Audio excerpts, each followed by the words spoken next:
you see a brand like Porsche or you see, hip hop music videos and things like that. And you think, oh, that was a huge production and that was a lot of people. We were a pretty small skeleton crew. I think it was like 5 of us, one person taking pictures. I was actually running audio. I'm not even an audio guy. I'm trying to direct and run the boom at the same time.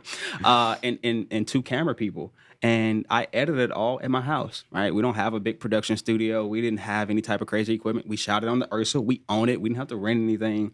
And because we had that end goal in mind before we started on what we wanted to accomplish, and we were able to film it in a way that it was already in alignment with Porsche brand. Porsche didn't have any revisions for the video, which was insane.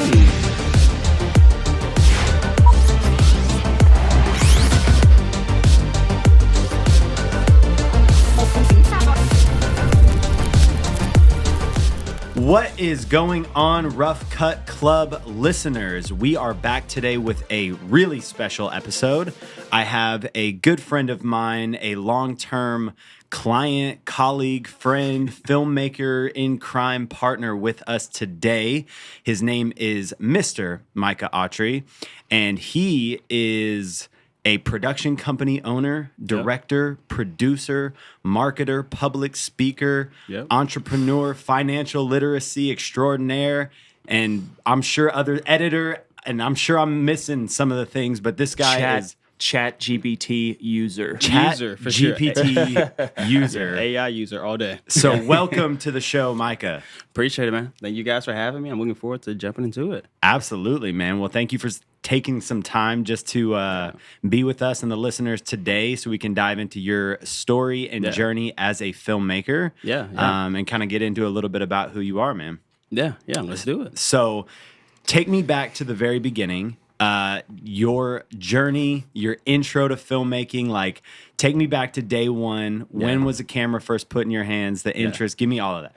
Yeah, so like many people, my first camera experience started around music videos, right? So my brother's a rapper. I'm pretty sure we know a lot of rappers, musicians, right? Put the air quotes. SoundCloud rapper? SoundCloud rapper. I love my brother, SoundCloud rapper, but he was a rapper.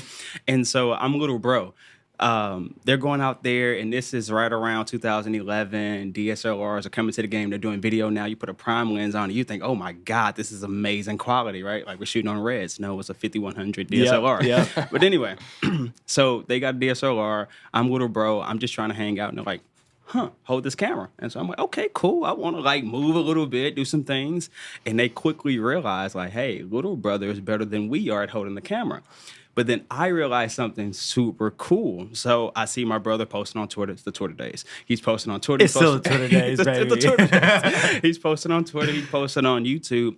And people are like, hey, who did your video? Oh, who edited your video? And I'm like, I can monetize this. Mm-hmm. And so it wasn't even like, I'm super passionate about film. I'm super passionate about video. My hands are made perfect for the camera. None of that stuff. It was something that was kind of cool, was kind of fun, that I started getting paid for. So I never worked a job in high school. I was doing freelance music videos my entire high school, the end of my high school career, 11th and 12th grade, getting paid for it. And because I'm getting paid for it, I got better. I went from Sony Vegas to now I'm in Premiere Pro, opened up After Effects a little bit, got like a Dell XPS laptop, and I'm like, I'm going in on it, right?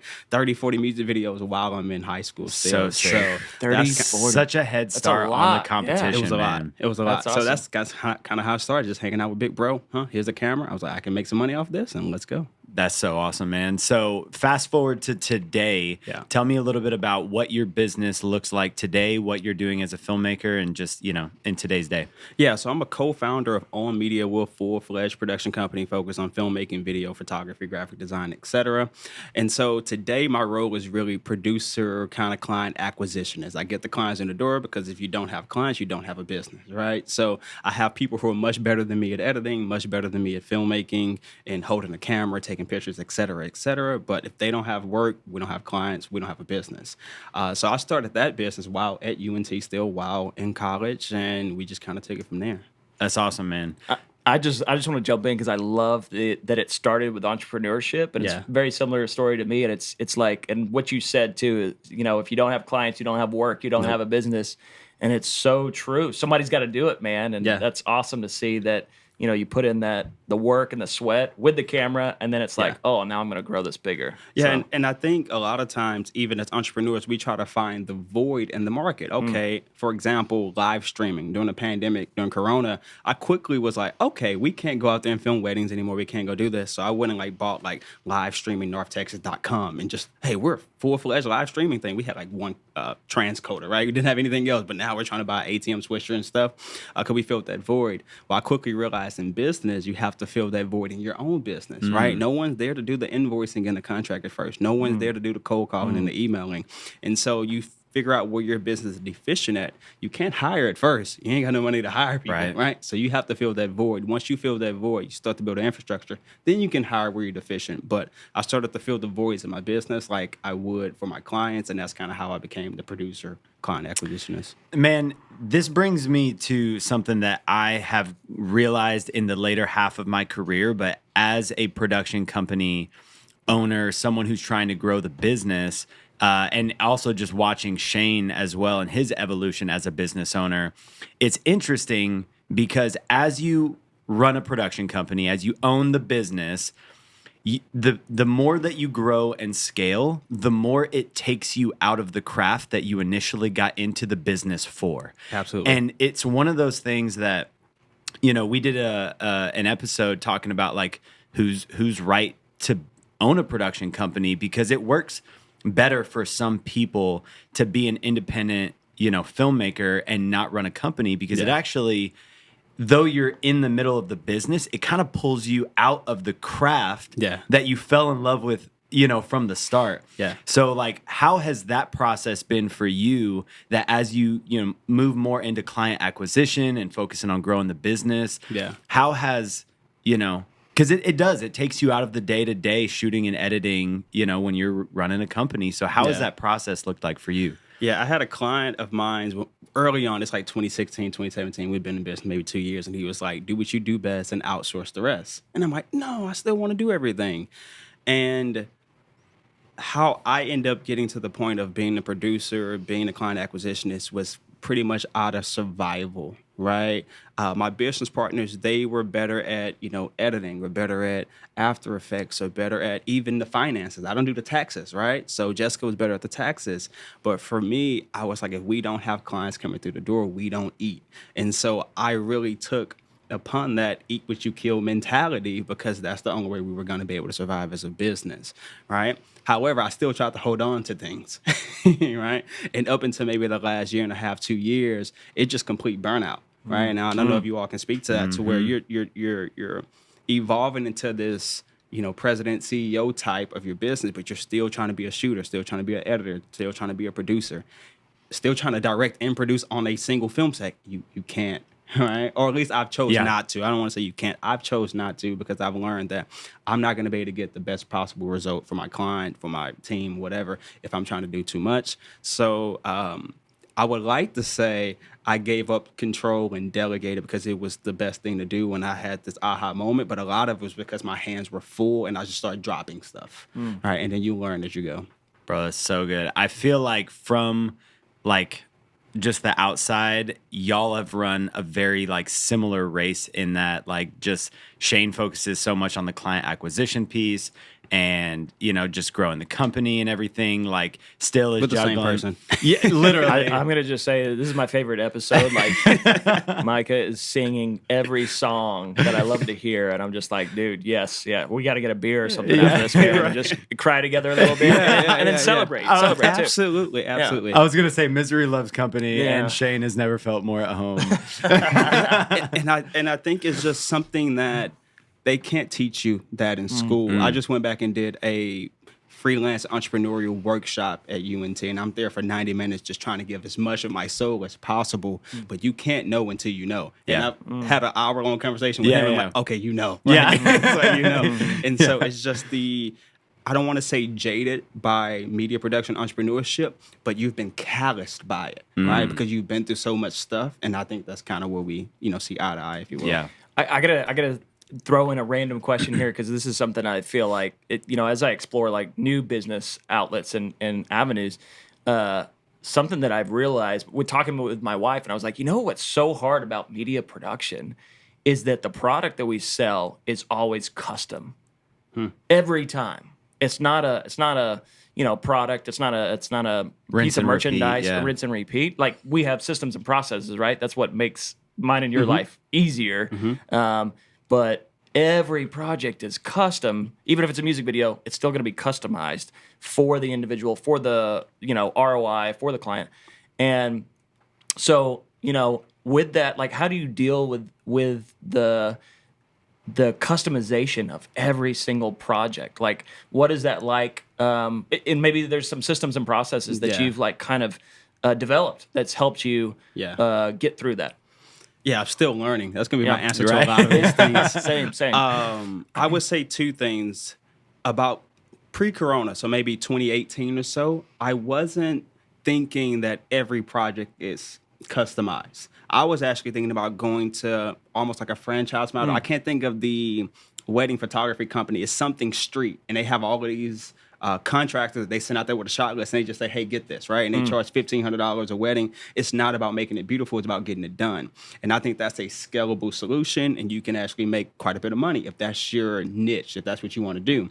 However, I hired this guy named Robbie, which you all both know, and he just opened my eyes up to, because we had hit a plateau, not only in the revenue we were bringing in, but in the quality of work. We were okay with the cameras we had. We were okay with the lights.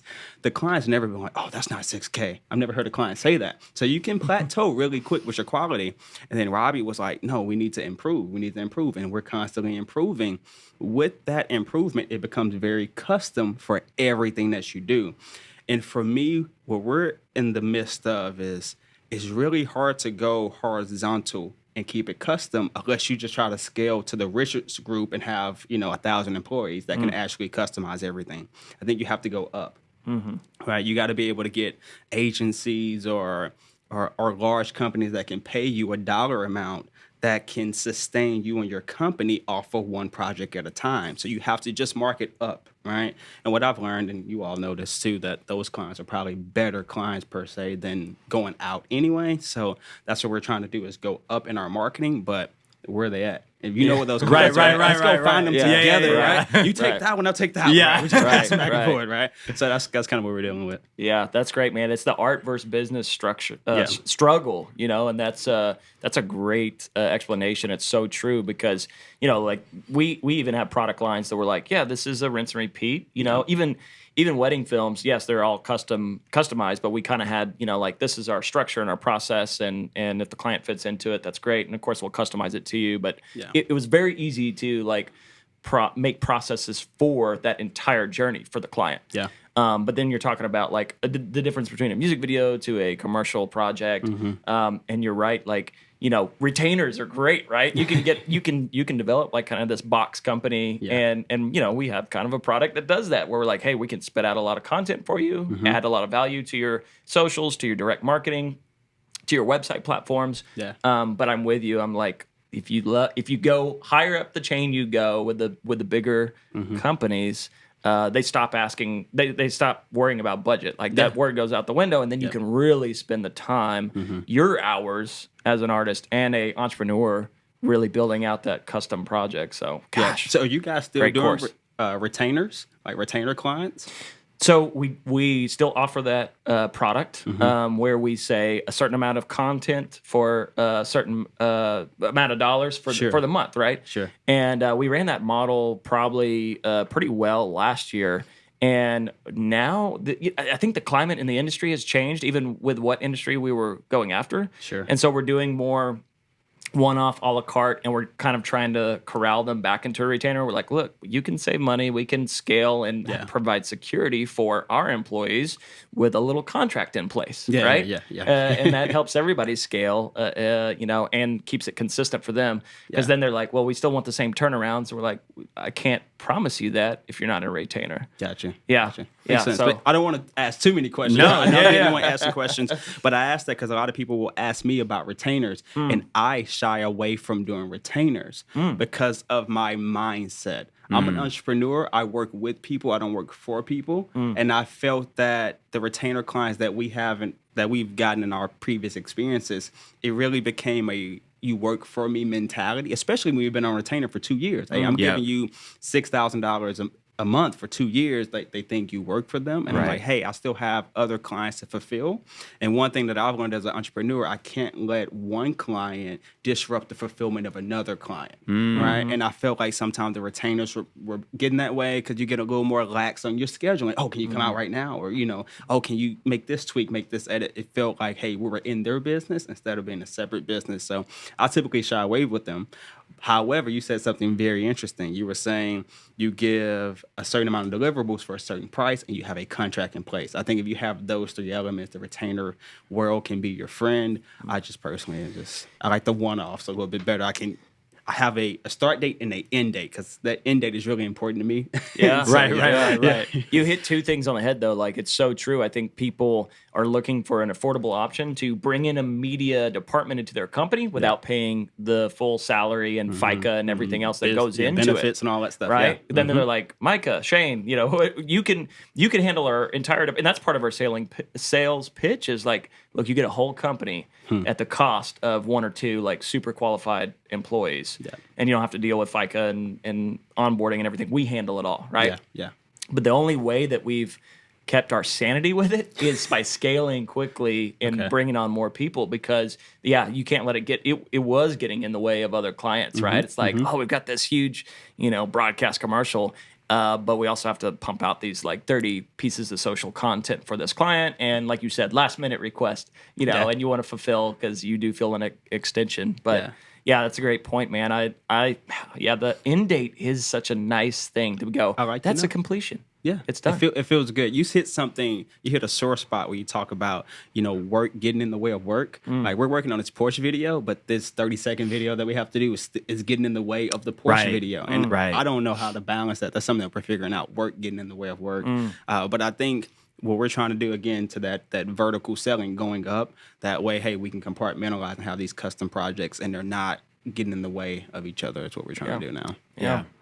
So I gotta ask this one. So because we did an episode and I talked about starting a production company, and Joey was asking the questions, and I'm like, don't do it only if you want to, only if you're married to failure. You're ready to fail a lot before you succeed, right? Yeah. So on that same note, people that might be thinking about, viewers that are thinking about moving from freelance world to starting their own production company, what are some of the top pieces of advice you would give them based on your experience of starting a production company? Yeah, so I would say my personality, I'm very much a doer. Even with my podcast, I just started doing it and then I figure it out. I read a quote on LinkedIn the other day that was like, entrepreneurship is like jumping off a cliff and building a plane on your way down. Yep. And so that is very much the themes of entrepreneurship. So if you're okay with that, discombobulation and that insanity, if you will, then entrepreneurship is for you. So that's the first thing, right? It's kind of making sure you got the mindset.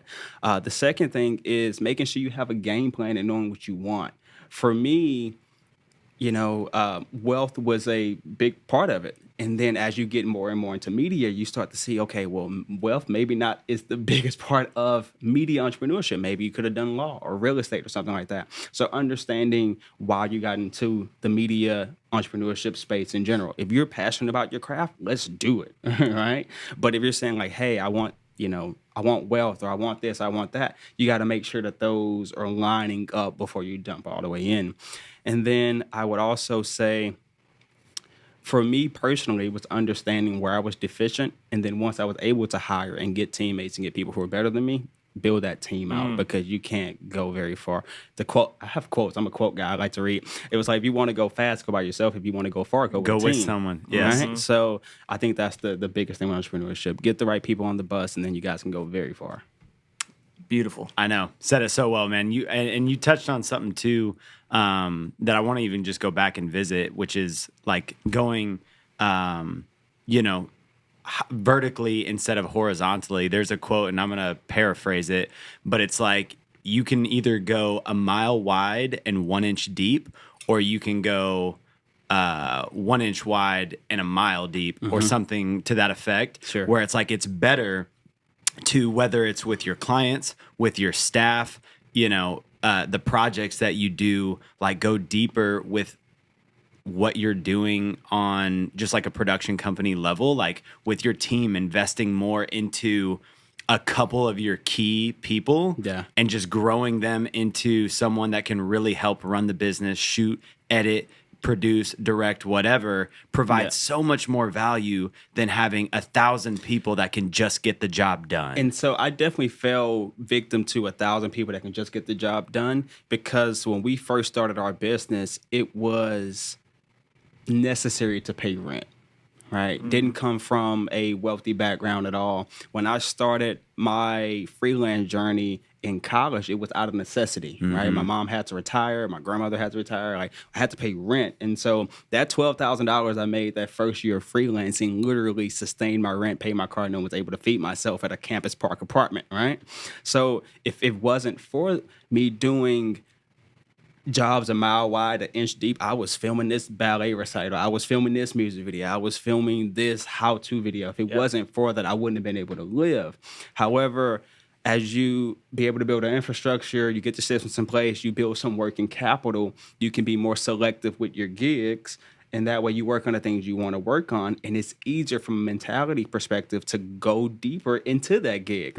Because even if you're getting paid $5,000 for the gig, at least for me, I'm like, if I'm not really interested, if I'm not passionate, if I'm not motivated, it's simply for the money. It's hard to get me in the mentality of going a mile deeper in the gig. However, when I'm all into it, it's hard to get me to not go a mile deep into the gig. So I think for, entrepreneurs starting out in the media field, I would say, if at all possible, I would try to detach my living from my craft as soon as possible, or if you have a 9-to-5 and starting the side hustle, again, let your 9-to-5 be your attachment to your living, and let the entrepreneurship be able to grow and niche it out and build it the way you want to. Because when they're relying on each other, I couldn't build it the way I wanted to at first. I had to build it the way I had to, if that makes sense. Oh, so similar, man. And I love what you were saying there too, because Joey and I've talked about this on several episodes before.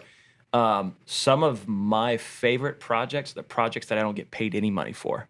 Oh, for sure. Or the ones I lose money on. Yeah, literally. Because you're passionate about it, right? And you're like, because you are all in on that project. You're like, I don't care. It's not about because it's not about eating. It's like, dude, this is the story, or this is the visuals that I want to create. I'm super passionate about it. So, man, I love that idea. Yeah, I wish I could go back and like do it again, so I could separate the eat versus the passion, right? Because I think you and I both started very similar, where it's like, scraping by, had to do whatever it took to eat.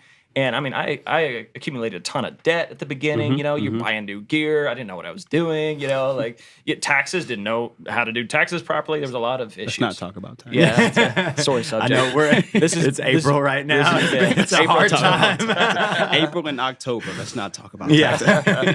That's so awesome, man. So, talk to me a little bit about, you've grown your company up to this point. Tell me about some of the cool projects that your company has got a chance to do over the years, and stuff that you're really proud of, or, something that your company has tackled that you're, stoked on. Yeah, I think the coolest project that we've done recently was we created this film for 3 NFL players. Eric Kendricks of the now Los Angeles Chargers, Byron Jones of the Miami Dolphins, and Danielle Hunter of the Minnesota Vikings. And they are all Porsche fanatics. And so it was those 3 guys plus 2 of their friends. Their friend was like a business attorney, and a guy who's like a Grammy Award-winning music engineer. That's their friend. So that was cool. But anyway, so it's like 5 Small guys. flex. Small flex. 5 guys. They're $400,000 cars, and we're in Malibu. And they had reached out to us to create this video. And the way that we got connected with them, it's a different story, but very cool story nonetheless. But anyway, so we went out to Malibu, California to film this video. And I'm a Porsche fan myself. That's my dream car. And so I had noticed that Porsche does a lot of original content. So I was like, hey, guys, instead of just making this video and posting it on YouTube and social, like, let's get this to Porsche.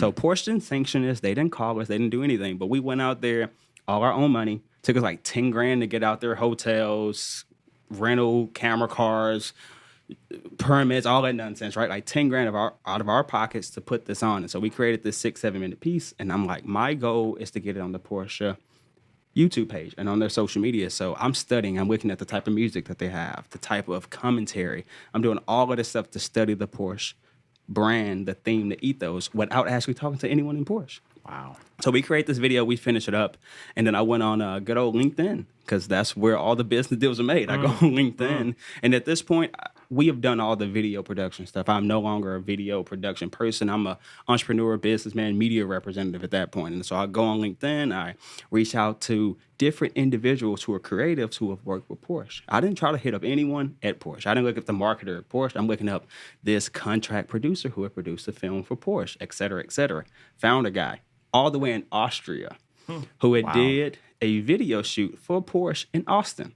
So I'm like, hey, I just did something for Porsche. I saw you were in Texas a couple of months ago, blah, blah, blah. We talked to him.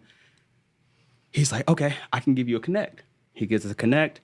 7 months of meetings with Porsche. So that was in April when we first talked to the guy on LinkedIn. June, we had our first meeting with Porsche. 7 months, 3 lawyers, copyrights. We're literally representing the 3 NFL players. Their agents weren't involved at all. It was just me and my business partner. We're meeting with Porsche's like content team. It's like 9 people. I don't have 9 people in the company. It's like 9 people at this meeting. I got to go meet lawyers. My hands are clammy.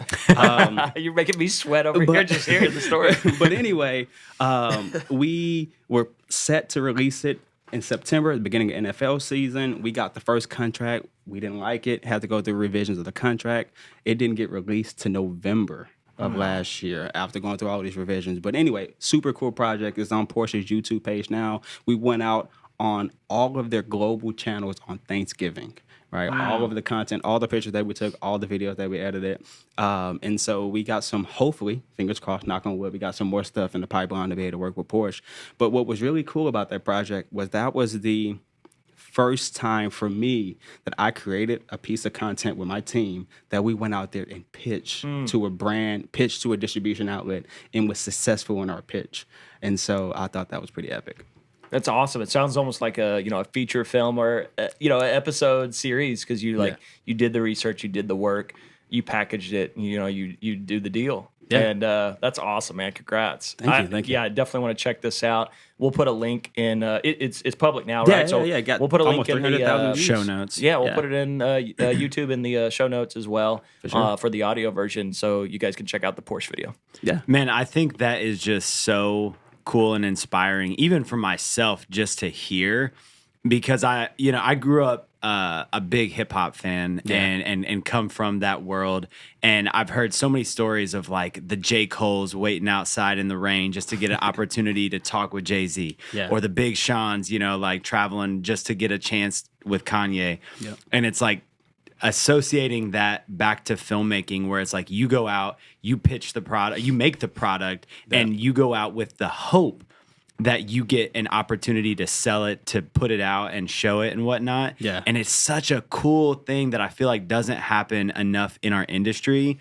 where it's like the hustle mentality really coming to fruition to like go out there, make something that you want to make, and like if they don't let you kick the front door down, you sneak around the back. Like you figure out a way to get the project in the hands of the person and just like make filmmaking goals and dreams happen. I just think that's such a cool testament to y'all as a filmmaker. Yeah, and the only other thing I'll add to that is that, you see a brand like Porsche, or you see, hip hop music videos and things like that. And you think, oh, that was a huge production and that was a lot of people. We were a pretty small skeleton crew. I think it was like 5 of us, one person taking pictures. I was actually running audio. I'm not even an audio guy. I'm trying to direct and run the boom at the same time. And 2 camera people. And I edited all at my house, right? We don't have a big production studio. We didn't have any type of crazy equipment. We shot it on the Ursa. We own it. We didn't have to rent anything. And because we had that end goal in mind before we started on what we wanted to accomplish, and we were able to film it in a way that it was already in alignment with Porsche brand. Porsche didn't have any revisions for the video, which was insane. Crazy. That is insane to hear. That's awesome, dude. Right? Wow. And so I think that was all because I was like fanatical about studying their brand and what we're going to do. And so just the fact for, all the filmmakers listening, like, hey, you could go out there and film on your own gear, edit in your own house, and be able to get some distributed in that magnitude, which I thought was pretty cool. And I've said it on previous podcasts, but in my opinion, passion is the secret ingredient to creating your best project. And it's the stuff that you don't have a client looking over your shoulder or giving you notes or steering the ship. It's like when you get to just go and be a creative and create what you want for who you want, you are going to create some of your best work to date that will not only, be a great moment for you to release a video for Porsche, but also, for other clients to see that proof of concept and be like, I want what they have. And then you get to go get more of the thing that you want to do more of, which is a rare thing, but a beautiful thing as a filmmaker. Yeah, and I think the last thing about that passion, like the Porsche, I don't want to call them the client, but the distributor of the content, they didn't have any revisions. However, when I finished that first cut, I sent it to 2 or 3 of my mentors, and they scrutinized it and cleaned it up, and we ended up doing a pickup shoot.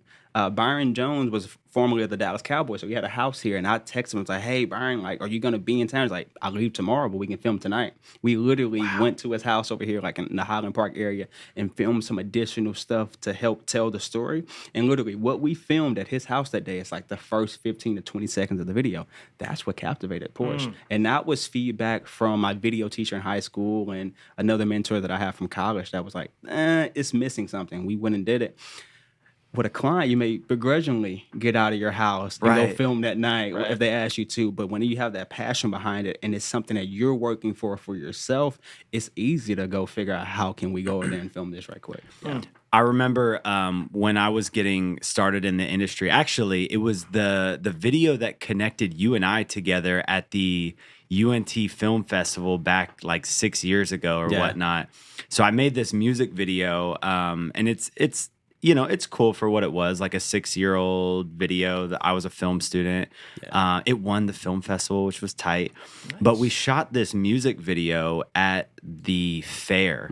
And it was, I think we went back out to the fair 5 days in a row to like do guerrilla filmmaking, like no permission, no permit, no nothing, just like getting started in the industry. It was like, we take our camera, we're going to sneak this GoPro onto the roller coaster. We're going to do whatever we got to do to collect footage and ask for forgiveness instead of permission. And that was one of the things that actually, I did that festival. I met you from it. That video, I think, was one of the main videos that I showed to Shane when I was first getting connected with him. And so literally both of you guys who were like the start of my filmmaking career came from me putting in like extra days and extra time on a passion project that I wound up using for a school project, but I was creating it, aside from that. But it's like those projects that you pour the passion into and you go out for the pickup shoot and then another pickup shoot and, the 3 days, all that other stuff, like those projects pave the way for you to get your foot in the door in the industry and climb to the next level for sure. And I know for me now, and we can have some commonalities here, it's hard to balance that passion now when now I have to consider the bottom line. I still got to make payroll. I still got to please clients. Like, hey, I know we want I always talk about Robbie. Hey, Robbie, I know we want to shoot this passion project, right? And do all of this, but like we still have to finish this client gig too. So that's what figuratively keeps me up at night is how do we keep the passion going and how do we manage this work over here while still fulfilling and keeping the lights on over here. And so it's interesting that we talked about at the beginning of the podcast, at the beginning of our film journeys, the camera was directly connected to keeping the lights on. And now we've detached it a little bit, but it's like, how do we still balance, keeping the bottom line where it needs to be while also being able to do those passion projects? That's another conversation you and I got to have over, but it's probably not beer. That's going to be a couple of whiskeys for that one. That's a tough one, man. I feel like, and you said at the beginning too, burnout. You run into that. And so my question that I'm going to circle up on here is, in the running the business side of it, you can start to feel burnout. I'm an entrepreneur at heart. And I came to find that out differently. Same. I think I was like, film, I want to do this. I want to create art. And then I realized I was like, no, I actually love the business side of it and building structure and systems. And you can hit different levels throughout your career of running a production company where you hit major burnout, right? Because you do have to juggle all the things that other people don't want to do in the industry and let the artist do all the fun stuff, right? So here's the question.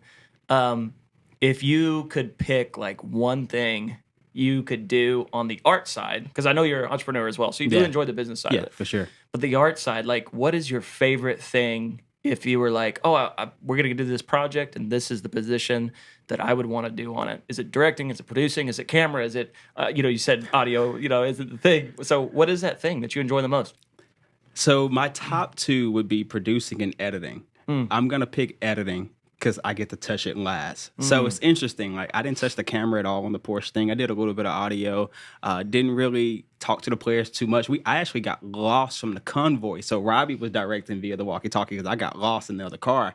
But like, no one else touched the edit. Okay. Yeah, yeah. It's gonna be me. I'm gonna do the editing, right? And so I would probably say I hang on to editing. That was one of the things to me that made me love film to begin with. I'm not sure if you all are familiar with Colin Thiele or Rivington Entertainment.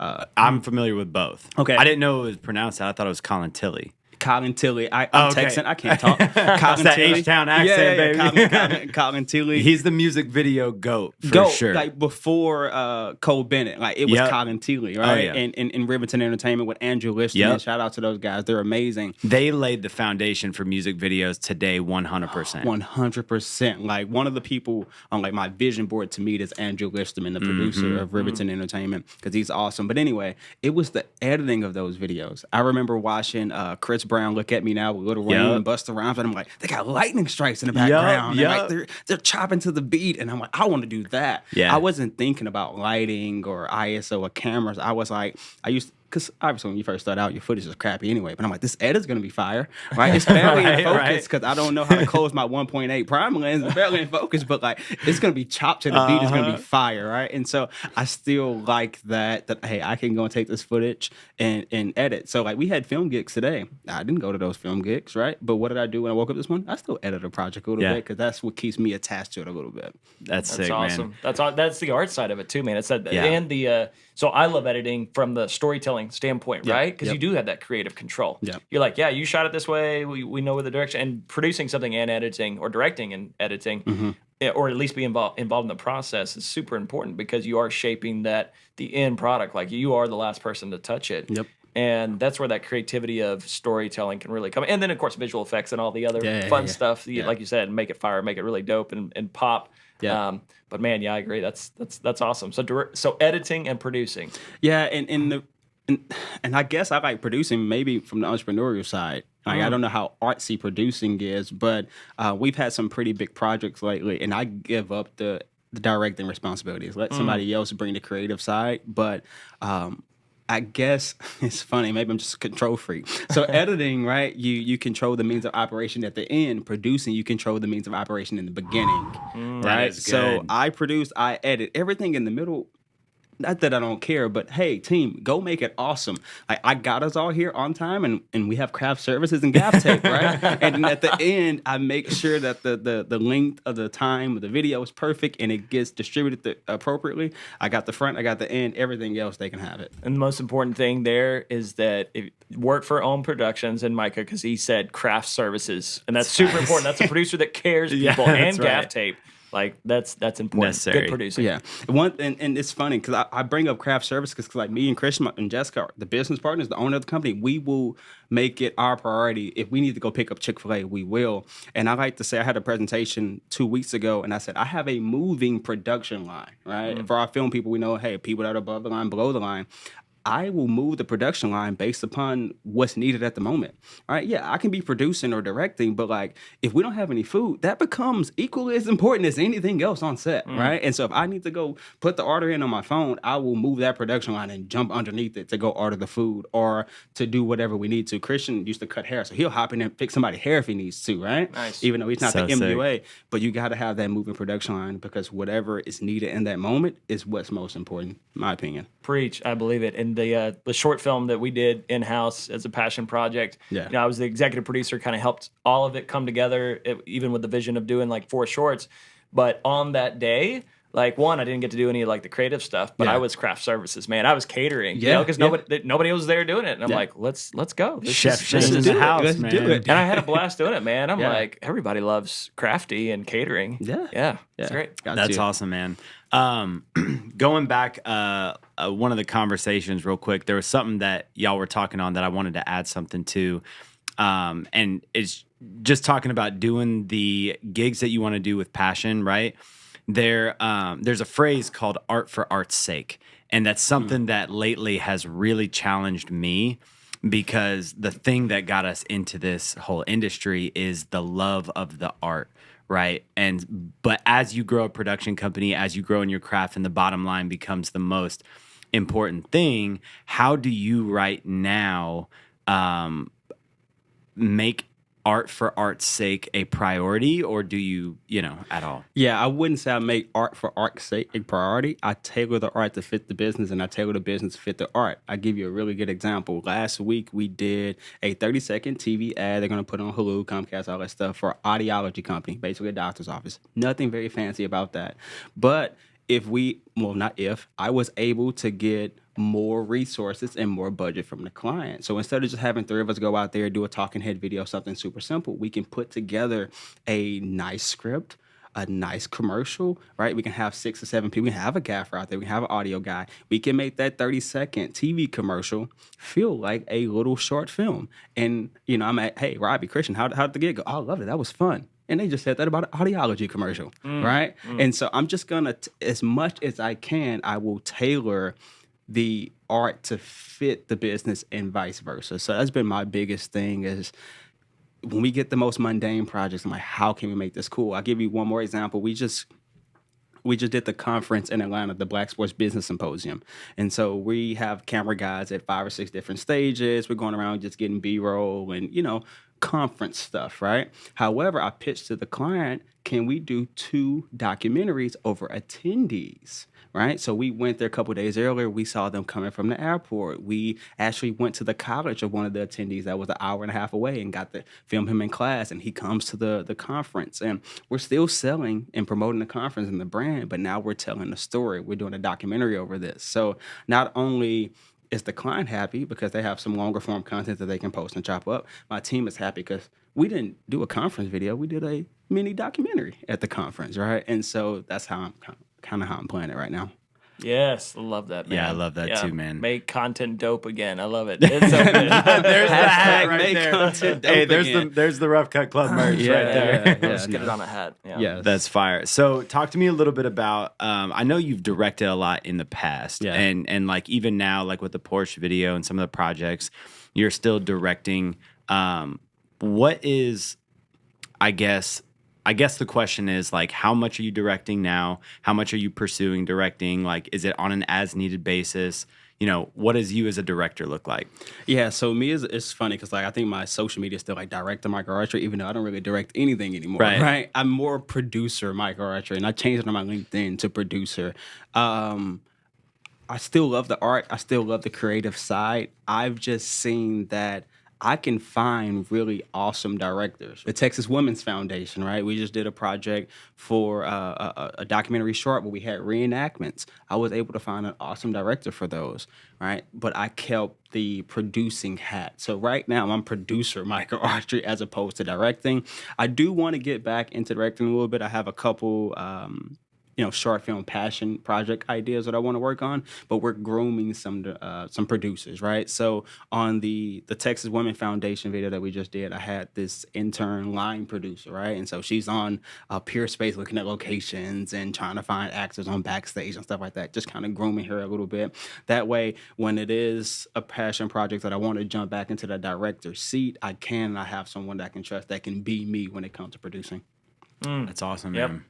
Super good, man. One other question that I had for you, and I know Shane's going to love this one, but especially with you focusing on the client acquisitions piece of the video business, talk to me about some of the stuff y'all are doing to market right now, and just, what are y'all doing to get more of those clients? Because that's a lot of the filmmaker's biggest question is how do I get more clients? And if you could figure out that, you can stay, you can eat good. Yeah. But if you can't figure out that piece, it doesn't matter how good you are as an operator, you got to have clients. Well, I'll say this. I think being a good operator says a lot about the clients that you can keep, retain, and repeat. Right? Because if you get a lot of good clients and they're not coming back, then you have to look at the operations part of it. So I think operations is a big part about client acquisition. And so with me getting the client acquisition, a couple of things that I like to do is warm lead websites. So thumbtack.com has been huge for us. I think if you Google thumbtack.com videographer, we should pop up in like the top 2 or 3. Bark.com is another one that we like to use to get those warm leads. But one of the things that I've been focusing on, because we've done Facebook ads, Instagram ads, Google ads, we've done all that stuff, and we've hired agencies that run it for us and all that good stuff, pay-per-click, all that. One of the things that I've been focusing on more recently is doubling down on the clients that we already have, right? How can we upsell them? How can we do more projects for them? That's what I've been really focusing on. Email marketing, right? Because email marketing wasn't a big thing of ours because we're always trying to get new clients.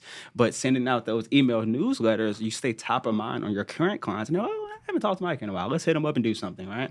And so that's been our focus for like the last year and a half, is really doubling down on our current clients because we have some awesome ones, right? So why not do more work for people that you already have a rapport with, as opposed to always fishing for new ones, even though fishing for new ones is important, obviously. Right. But I've really been doubling down. That's the season that I'm in, is doubling down on the clients that we currently have.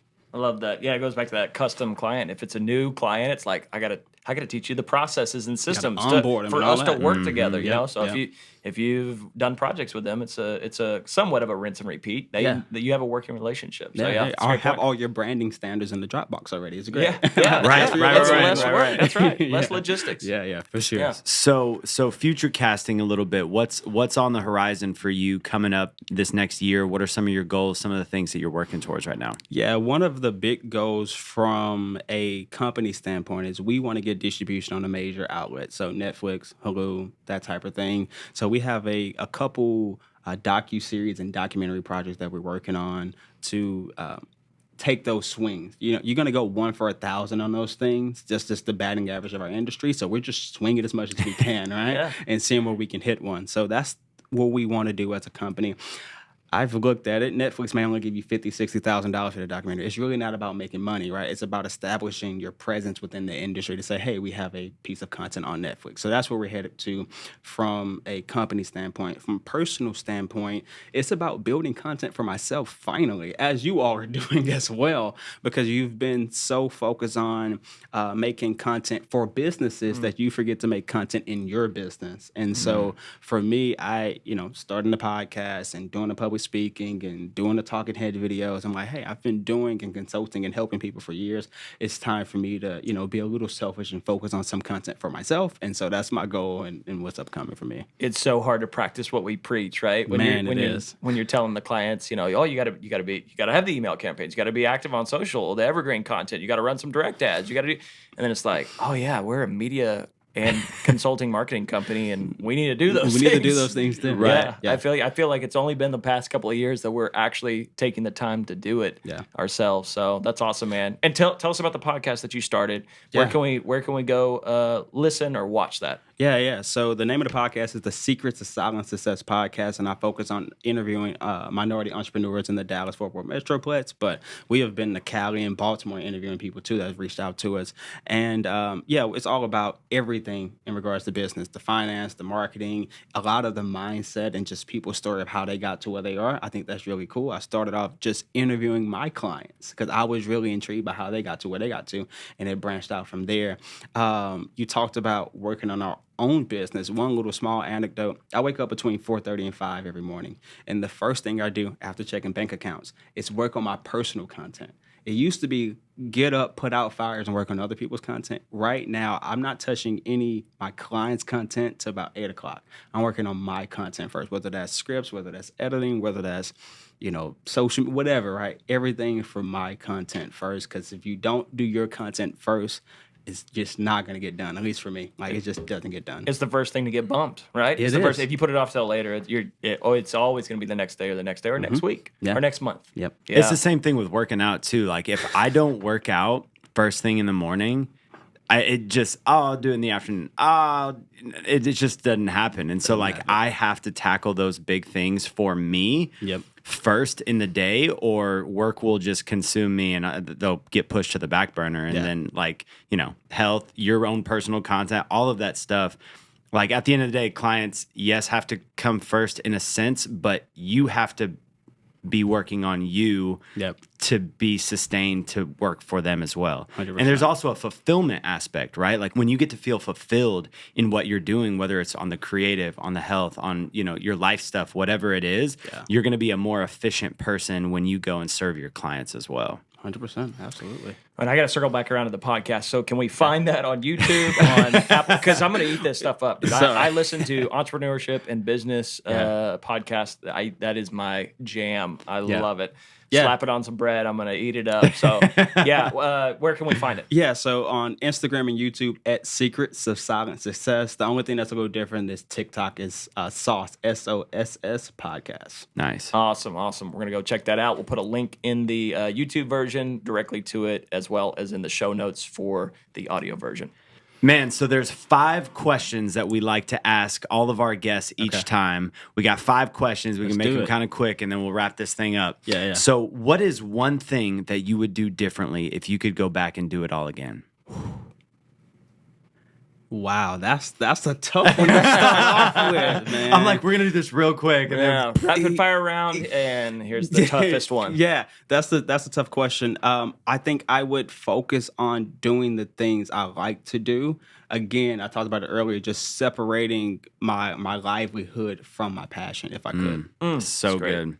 So what excites you the most about the current film industry or market right now? That we can compete with the guys in Hollywood right here in Dallas, right? Like we can rent and do everything that we need to do. Like I said, we got on the Porsche page shooting on the A1. We'll be all right. So I like that. Oh yeah, Love that's great. What is one piece of advice that you can give to filmmakers trying to grow in their craft or their business? I know you kind of touched on this, but give me one more new quick nugget of information. Advice for people trying to grow in their craft. Make better. One of my favorite principles is the principle of Kaizen, Kaizen. Make better. I'm a sports guy. Like Steph Curry will still go and shoot every day, even though he's the best shooter. Pun intended. I don't care if you're the best shooter. Keep getting better, right? So it's all about making better. And this is for the entrepreneur. Like I don't shoot anymore. I find people who do shoot and they make better, right? So part 2 of it. So good. So where do you think that we as an industry are headed in filmmaking right now, where we should all be focusing our attention?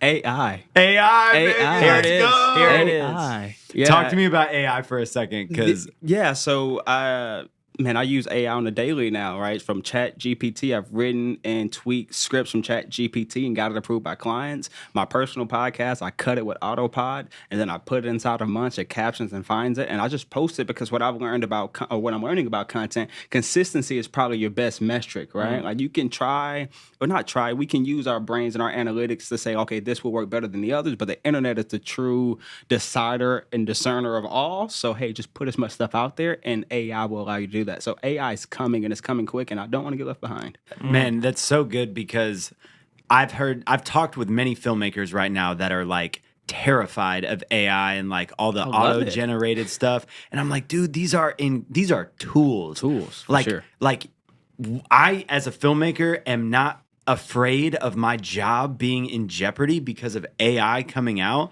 These are exciting new resources for me to be able to create quicker, more efficiently, just better in general. And I think that it's just an exciting thing more than a scary thing.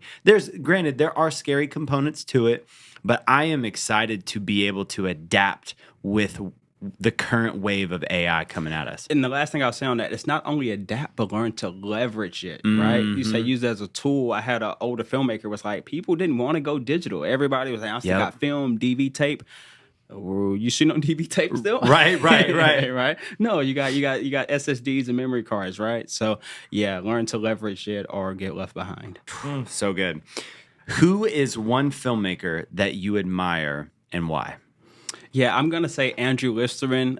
He's more of a producer, but we talked about him earlier. Just to know that he started I think it was 2011, he started his company with his wife and grew Rivington Entertainment to like literally, in my opinion, the pinnacle of music videos in the industry. They work with Bieber, Chris Brown, like anybody you can think of, and they have made amazing pieces. They've done films and things now. So Andrew Listerman for sure. I want to meet that guy. So if you see this Andrew Listerman, I still want to meet you, man. One of our followers has to get him connected. There's only 6 degrees of separation? Yeah, man. And I bet it's less than that. Yeah. So I want to ask you one just final question, man. There's a lot of people listening that, are not where you are currently at right now, but they aspire to do the type of projects that you're doing, grow a production company. What are some tangible things that if you could leave, a quick word of advice to up and coming filmmakers on their journey right now that really made an impact in your career,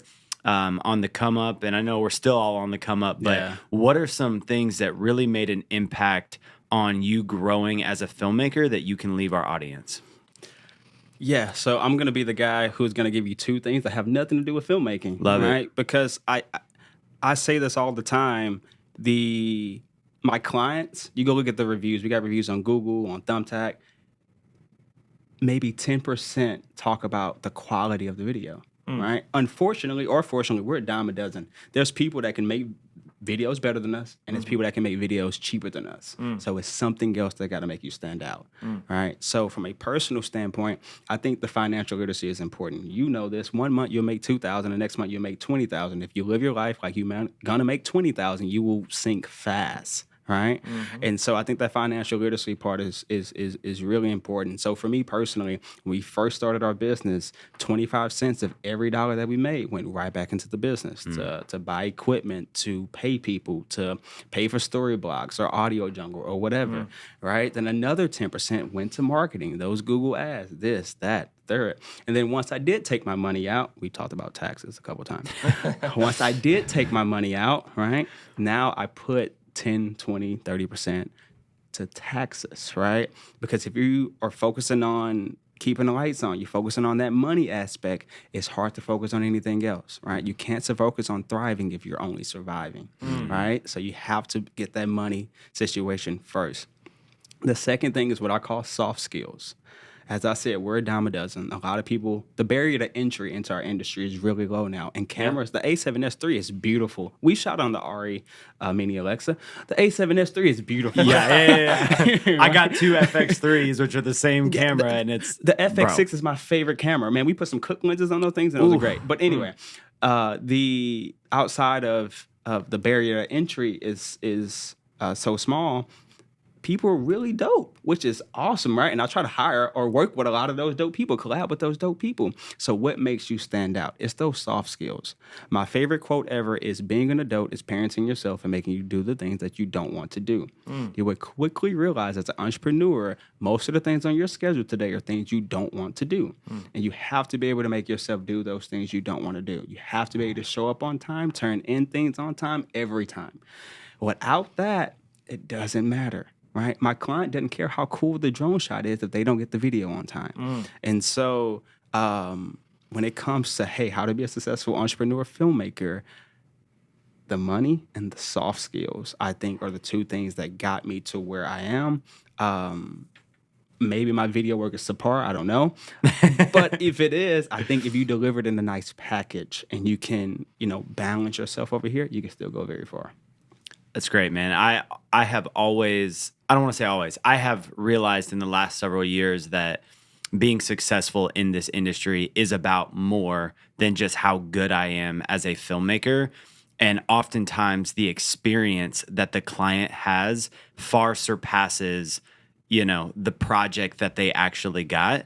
And, there's a quote too tied to, just remembering loved ones, where it's like you may not remember everything that they said, but you will remember how they made you feel. 100%. And that, I think, speaks the same way to a client, where it's like I may not remember, that drone shot or the lighting or whatever, but I'm going to remember that working with Micah was an amazing experience. Yep. And so I think if you can embrace that and embody that and put it into practice, where you are providing a great experience on the forefront, even as more of a priority than even making a great video, the experience is something that they're going to remember and hang on to. Yeah. And the last thing before we wrap, the last thing I'll add to that is it's really hard to make yourself do those things you don't want to do. It's really hard to continually give your client a great customer service experience, even when you're pouring from an empty cup, when you're burnt out, right? So I think how I continue to do it, even when it's tough, and even when I fail, to consistently get back up, because we're going to fail, you're going to fail, right? It's to connect it to a why. It's so cliche. The whole Simon Sinek Start with why. Like, it's so cliche. But you got to remember why you're doing it, because, man, I don't want to work. I wake up at 4:35 every morning. I never want to wake up. Like, no one wants to get out of bed at 4:30 and start editing videos. So you got to remember why you're doing it. You got to connect it to something bigger, because if it's just dollars and cents, is it just to make the project look cool? Like, you're going to go back and hit snooze and turn over, right? You got to connect it to something bigger, right? And for me, I can go into my litany of things of why it's bigger, but I write my goals down every day. It's in this book right here. I write my goals down, and it keeps me grounded on why I get up and why I do all this. So I think it's that why is really important for sure. So good, man. Solid advice, man. Love it. Lots of wisdom there. Yeah, so good, man. Anything else that you want to leave our listeners before we sign out of here, man? Subscribe to their channel. What am I looking at? Yeah, subscribe to the Smash Rough Cut. that like button. Smash the like button. Follow these guys talking about some dope and awesome film content, man. Because we got to support each other. We got to, man. I was looking at the page. I'm like, subscribe, like, follow, comment. Yep. Like, we want others to give it to us, but you got to pour it back out, right? I believe in kind of that whole, like, the energy you give is the energy you reciprocate. We got to give it out. So everybody, go follow these guys. Go look them up. Hey, let's all collaborate. Let's make dope stuff. Man. Love it. That's what I want to do. On that same vein, where can people get connected with you? Where can they smash that like button and follow you and stay connected, man? Yeah, so I kind of just use the podcast now as my personal channel. So Secrets of Silent Success, you can just go find that and hit the subscribe, like, all that good stuff. That's awesome, man. Well, bro, this has been such a good episode. Thank you so much for your time, your wisdom, pouring into the filmmaking community. And I know you are a critical piece of the Dallas filmmaking community, and it is so great to have production companies come together, talk art, talk the business, and talk the game. And so thank you so much for your time, man, for sure. And Thanks for having me. And I'm going to buy you a couple of whiskeys here coming up. We just got to set the date. Go cry into our glasses. Yeah, I'll say, so fun fact, I don't drink, but I'll take food, though. There you go. All the food. That virgin whiskey. All the food, man. Two virgin whiskeys. Yeah. There you go, man. Appreciate it, Hey, man. this has been a great Absolutely, episode, man. Sounds Appreciate good. your time. Appreciate it.